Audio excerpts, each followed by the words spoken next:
আমার মনে হয় আপনার সঙ্গে আপনার অনুষ্ঠানে আমার কথা বলার সঙ্গত না হবে, পুরোটাই কথা বলুন, কারণ আপনি আপনার কিন্তু আমার পছন্দের কথাগুলো আপনি শুনতে চান। না না আপনি বলুন, প্লিজ বলুন। Thank you, thank you. আপনি বা বাদে অন্য কেউ থাকলে হয়তো কথা বলা যেত। ধন্যবাদ। আপনারা ভালো থাকবেন, কিন্তু আপনার আপনি তো সুখে থাকবেন।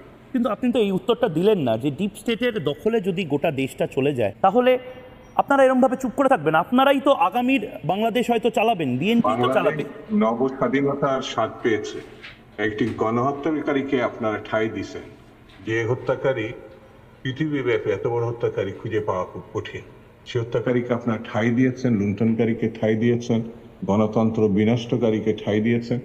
তারপরে যখন আপনারা তার কথা শুনতে চান না, পদে পদে বাধা দিতে চান, এটা খুব স্বাভাবিক। না আমি Thank বাধা you. দিচ্ছি না ভালো আপনাকে, থাকবেন। আপনিই বলুন। কিন্তু আমাকে একটা কথা বলুন যে হিন্দুদের ওপর তো এখানে আঘাত হানা হচ্ছে, গজওয়াতুল হিন্দের কথা বলা হচ্ছে, ভারতকে যদি আক্রমণ করার কথা বা আঘাত করার কথা বলা হয়, কি করে আমরা চুপ থাকি বলুন? এটা আপনি আপনি ভারতও যতটা হিন্দু নিরাপদ না, তার থেকে শতগুণ বেশি নিরাপদ বাংলাদেশে। তাই তাহলে এত মন্দির যে ভাঙা হচ্ছে শামসুজ্জামান সাহেব, 47 একটা মন্দির ভাঙা হয় নাই, একটা না, একটা কার্নিশ ভাঙা হয় নাই।